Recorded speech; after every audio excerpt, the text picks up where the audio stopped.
তাহলে তিনি যদি বারবারই আসেন, বিভিন্ন নামে আসেন, তার নিজের কথা, it is his own saying, এটা আমার কথা নয়, তাহলে তিনি কি আসবেন না? নাকি তিনি একবারই এসেছেন আর আসবেন না? আর তিনি যদি আসেন তাহলে নিশ্চয়ই মানুষের রূপেই আসবেন, যেরকম এসেছিলেন ভগবান রামচন্দ্র, যেরকম ভগবান শ্রীকৃষ্ণ এসেছেন, তেমনি এসেছেন ভগবান আমাদের শ্রী শ্রী ঠাকুর অনুকূলচন্দ্র একইভাবে। এবং ঠাকুরও তাই বলছেন, কি বলছেন? ধর্ম যখন বিপাকী বাহনে ব্যর্থ অর্থে ধায়, প্রেরিত পুরুষ তখনই আসেন, পাপী পরিত্রাণ পায়। তার মানে ধর্ম যখন বিপাকী বাহনে ব্যর্থ, মানে ভুলভাবে, ভুল রাস্তায় নিয়ে যাওয়া হচ্ছে ধর্মকে যখন, তখন তিনি আসেন প্রেরিত পুরুষ। প্রেরিত পুরুষ মানে incarnation of God, he is the immanent form of the god.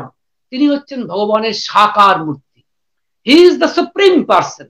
সুতরাং তিনি আসেন কি জন্য?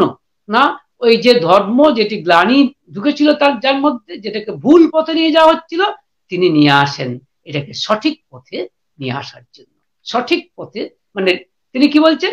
যে whenever you see the virtue is made to be derailed and it is made to move in wrong directions, only then the incarnation of God comes, or you can say fulfiller the best comes, and he, you see, arranges or manages the whole affairs, and as a result the evil doers, or you can say the sinners, you see, get rescue.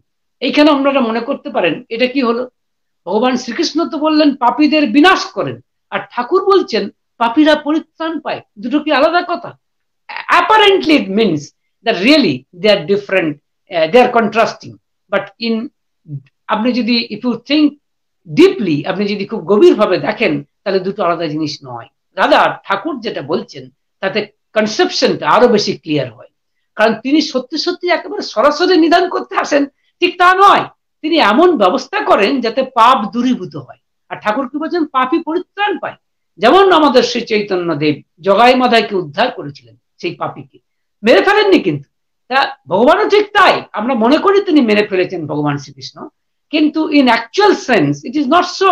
He has shown such, you see, তিনি এমনই ব্যবস্থা করেন so that you see sinners get rescue, পাপীরাও পরিত্রাণ পায়। ঠাকুর বাড়ি চমৎকার করে বলছেন, রোগকে ঘৃণা করো, রোগীকে ঘৃণা করো না। কি চমৎকার কথা বলছেন! you see, you hate the disease, not the person who is suffering from disease. So therefore please understand তাদের দুজনেরই কথা কি চমৎকার। বা আরেকটু যদি এগিয়ে বলি, ঠাকুরের কথায় আমরা যেন শ্রীকৃষ্ণের কথা আরো ফার্দার ক্লারিফিকেশন পাচ্ছি। You can say a kind of furtherance, অর্থাৎ যুগপুরুষোত্তমের কথায় সেই শ্রীকৃষ্ণের কথাগুলি প্রতিধ্বনিত হচ্ছে, কিন্তু একটু মানে আরো বেশি করে আমরা জানতে পারছি। যেরকম আমি একটি উদাহরণ দিই আপনাদের, তাহলে বুঝতে পারবেন যে ভগবান শ্রীকৃষ্ণ গীতাতে বলছেন যে দেখো, জন্ম মৃত্যুর এই যে বৃত্ত বা এই যে চক্র, এর থেকে কারো রেহাই নেই। সবারই জন্ম হবে, আবার মৃত্যু হবে, আবার পুনর্জন্ম হবে। কিন্তু আমাকে যে ধারণ করেছে, আমাকে যে আশ্রয় করেছে, অর্থাৎ আমার যে আশ্রয় নিয়েছে, আমাকে যে আশ্রয় হিসেবে গ্রহণ করেছে, তার কিন্তু আর পুনর্জন্ম হয় না, অর্থাৎ সে মুক্তি পেয়ে যায়। কিন্তু এর বৈজ্ঞানিক ব্যাখ্যা করেছেন ঠাকুর দয়াল ঠাকুর আমার, তিনি বৈজ্ঞানিক ব্যাখ্যা করেছেন। কারণ এই যুগ বলা যেতে পারে খানিকটা আধুনিক যুগ, আর ঠাকুরের সবকিছু একেবারে ঝকঝকে আধুনিক।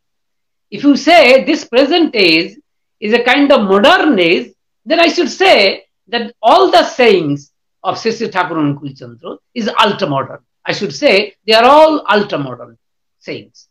কারণ বিজ্ঞান, এখন মানুষ বিজ্ঞান মনস্ক, তাই পুনর্জন্ম যে হবে না বলছে রিবার্থ। ঠাকুর কি বলছেন?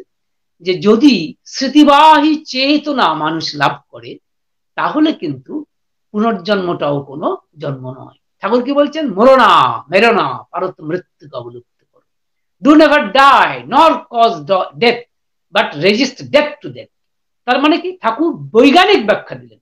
হি has given the scientific clarification of মানে rebirth, rebirth and birth and rebirth যাতে না হয়, তার সায়েন্টিফিক ক্লারিফিকেশনটা হচ্ছে এই: if a person can attain you see death pervading memory, যেটাকে বলছে স্মৃতিবাহী চেতনা, death pervading memory, then it is in a way you see কনকুয়ারিং death.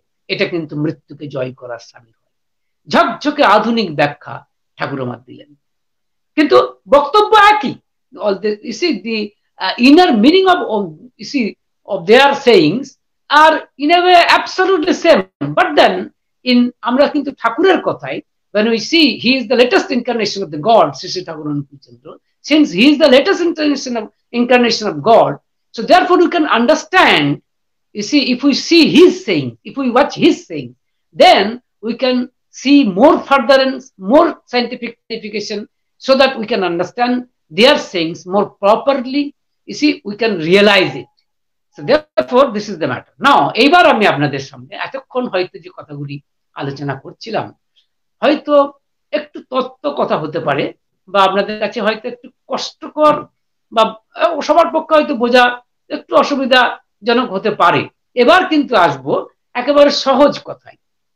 কিন্তু এখানেও কথাগুলি সহজ হলেও আপনারা দয়া করে বিচার করবেন যে আমার যুক্তিগুলি ঠিক কিনা। আমি আসবো জন্মের বৃত্তান্ত নিয়ে। আপনারা জানেন যে আমাদের বাংলা মনীষীদের কথা অনুযায়ী ভাদ্র মাসের জন্মাষ্টমীতে ভগবান শ্রীকৃষ্ণের জন্ম হয়।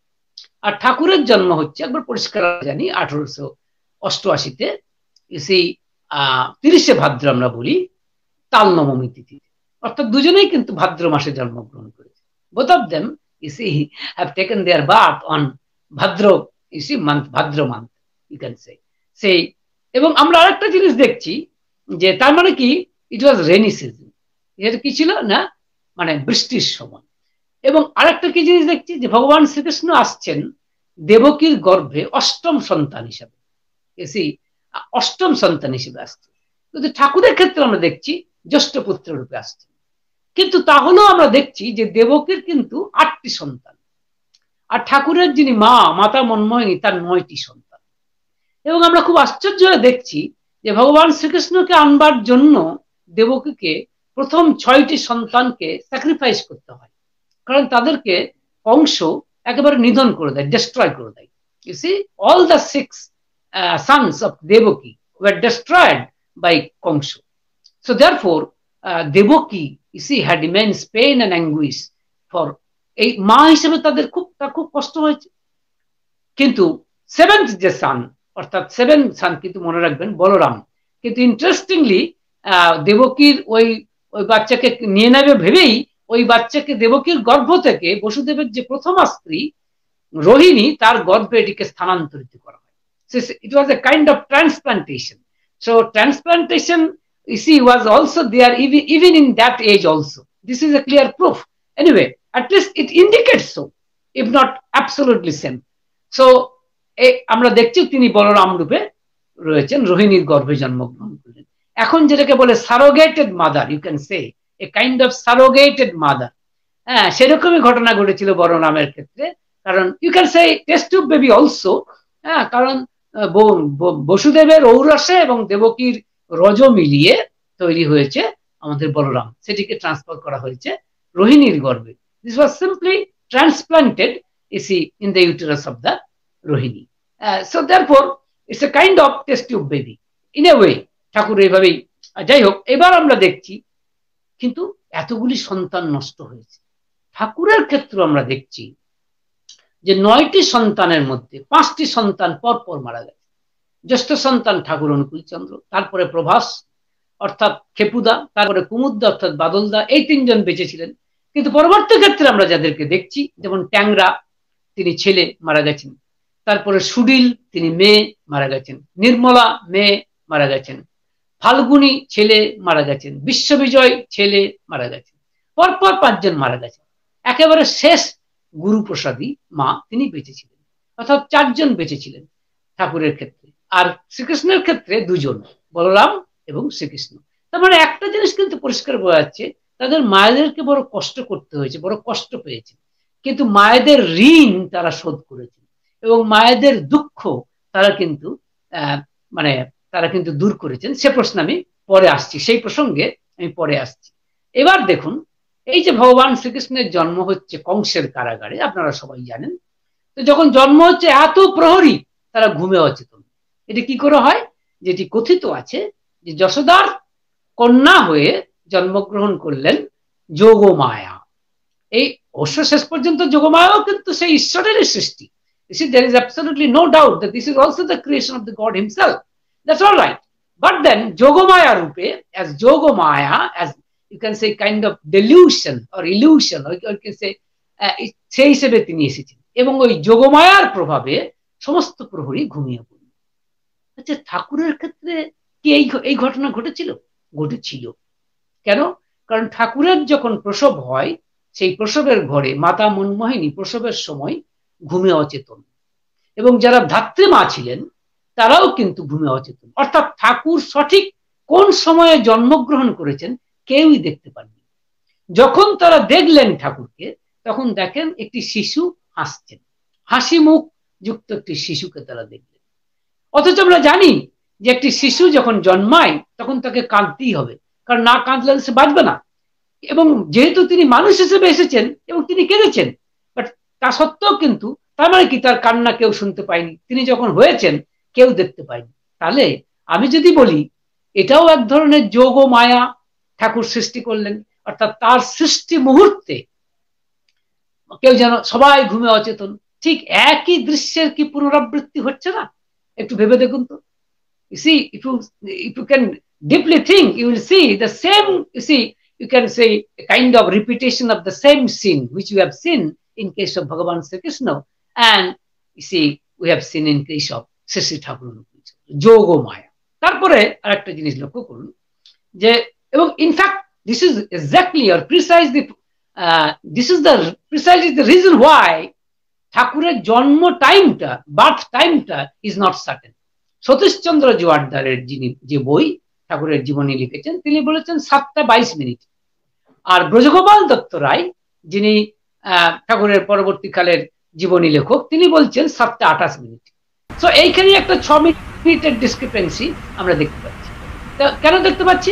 কারণ নোবডি নোজ, কেউ কিন্তু জানে না exactly when Shri Thakur has taken this birth, Thakur কখন জন্মগ্রহণ করেছেন।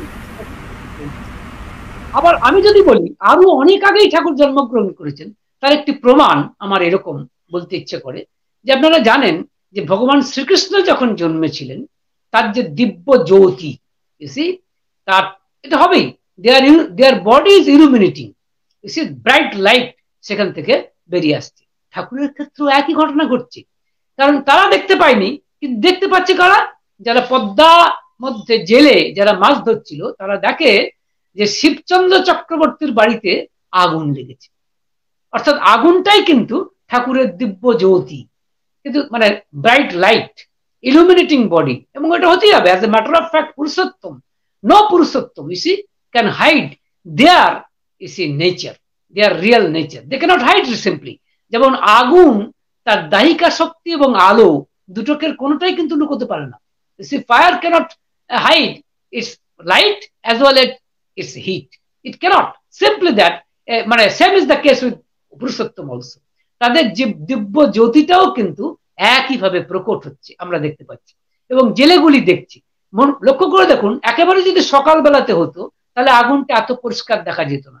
আমার যেন মনে হয় ব্রাহ্ম মুহূর্তে ঠাকুরের জন্ম, এটা অবশ্য আমার ধারণা, কারণ জেলেরা ওই অন্ধকারের মধ্যে এই আলোটাকে বেশি স্পষ্ট করে দেখেছিলেন বলেই তারা আগুন আগুন আগুন নেবানোর জন্য পিতা শিবচন্দ্র চক্রবর্তীর বাড়িতে এসে দেখেন বা শুনলেন পরবর্তী ক্ষেত্রে যে একটি শিশু জন্মেছে। সুতরাং দিব্য জ্যোতির যে গল্প আমরা শুনি বা যে কথা আমরা শুনি, this tale or this phenomenon is equally true in both the Purushottam. দুজন পুরুষোত্তমের ক্ষেত্রেও কিন্তু আমরা তাই দেখছি। আর একটা কি দেখছি এই যে পুরুষোত্তম ভগবান শ্রীকৃষ্ণকে, শিশু শ্রীকৃষ্ণকে বসুদেব মাথায় ঝুড়ির মধ্যে নিয়ে যাচ্ছেন। কার কাছে? যশোদার কাছে। নন্দের বাড়িতে নিয়ে যাচ্ছেন গোকুলে, এবং যমুনা নদী পার হবেন। আর সেদিন ভয়ঙ্কর বৃষ্টি। মাথায় ছাতা ধরেছেন কে? অনন্তনাগ, তার সমস্ত ফণা বিস্তৃত করে ছাতা ধরেছেন। এটা বলা হয় যাতে ভগবান শ্রীকৃষ্ণের গায়ে এতটুকু বৃষ্টির ছাঁট না লাগে। এবং বসুদেব যাচ্ছেন, কিন্তু লক্ষ্য করে দেখা যাচ্ছে যমুনা উত্তাল, এত স্রোত যমুনার যে ওই স্রোতকে ভেদ করে মানে বসুদেবের পক্ষেও যাওয়া কঠিন। আপনারা একটু ভেবে দেখবেন তো যে কেন যমুনা এত উত্তাল, তার স্রোত এত উত্তাল ভাবে উঠছে নামছে কেন? এর কারণ হচ্ছে এটা কথিত আছে যে যমুনা চাইছে পুরুষোত্তমের পাদ স্পর্শ করতে, চরণ স্পর্শ করে নিজের জীবনকে ধন্য করতে চাইছে। সেই জন্য বারবার লাফিয়ে লাফিয়ে স্রোত লাফিয়ে লাফিয়ে ওই ভগবান শ্রীকৃষ্ণের শিশু শ্রীকৃষ্ণের পায়ে গিয়ে আছড়ে পড়তে চাইছে। This was the reason you see. কেন?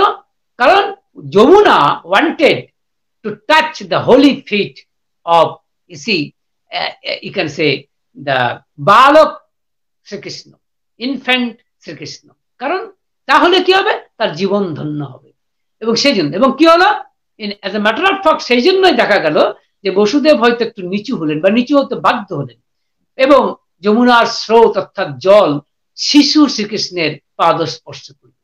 এবং যে মুহূর্তে শিশু শ্রীকৃষ্ণের পাদ স্পর্শ করলো, আমরা দেখছি সেই মুহূর্ত থেকেই যমুনা শান্ত।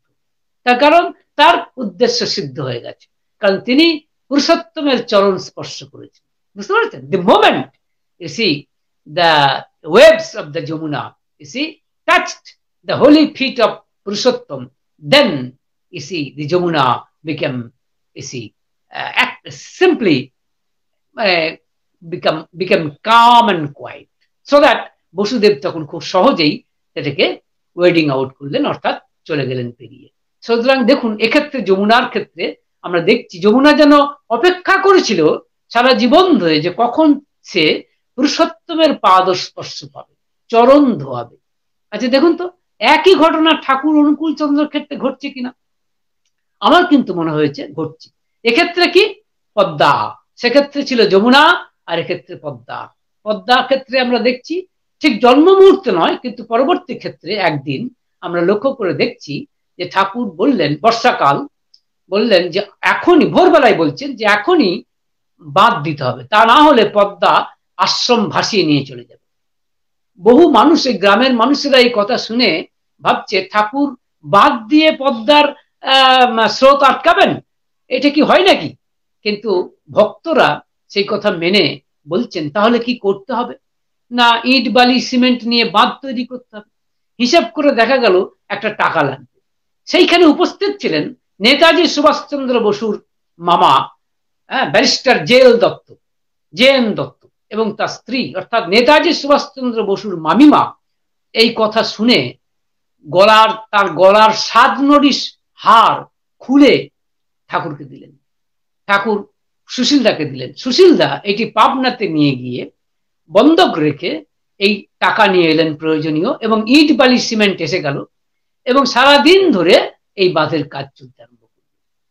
এবং প্রত্যেকেই, ভক্তরা কিন্তু রাজমিস্ত্রির কাজ ইতিমধ্যেই শিখে গিয়েছিল ঠাকুরের দয়ায়। ইনফ্যাক্ট তার আগে থেকেই শিখে গিয়েছিল, কারণ রাজমিস্ত্রির কাছ থেকেই ঠাকুর শিখিয়েছিলেন তাদেরকে। সুতরাং আবাল বৃদ্ধ বনিতা, অল অফ দেম, সবাই খুব আনন্দের সাথে বাঁধ তৈরির কাজে নেমে পড়েছিল। সন্ধ্যা নাগাদ বলতে গেলে, যখন বাঁধের কাজ প্রায় সমাপ্ত, তখন দেখা গেল যে পদ্মা আসছে একেবারে উত্তাল হয়ে। মানে এই একই কেস যমুনার মতো, একেবারে উত্তাল, মানে এর যে ওয়েবস গুলো একেবারে আনলিমিটেড যাকে বলে চলে আসছে, এবং বাঁধকে সে মুহুর্মুহু যারা ভেঙে দেবে এই মুহূর্তে। এবং এত মানুষ অবাক হয়ে দেখছে যে এই আজকের তৈরি বাঁধ, এ তো পদ্মার নদীর জলে ভেসে যাবেই এবং আশ্রম ভেসে যাবেই, তাহলে এত কষ্ট করে যে বাঁধ দেওয়া হলো ঠাকুরের কথায়, তাহলে লাভ কি হলো? ঠাকুর দাঁড়িয়ে রয়েছে পদ্মার দিকে। একটু পরে ঠাকুর আস্তে আস্তে বাঁধের উপরে গিয়ে বসলেন, বসে চরণ দুটি নামিয়ে দিলেন। যে মুহূর্তে চরণ নামিয়ে দিলেন আর পদ্মা দয়ালের প্রভুর চরণ স্পর্শ করলো, বাস সেই মুহূর্ত থেকে পদ্মা শান্ত। ওই বাঁধই কিন্তু আশ্রমকে বাঁচিয়ে দিল।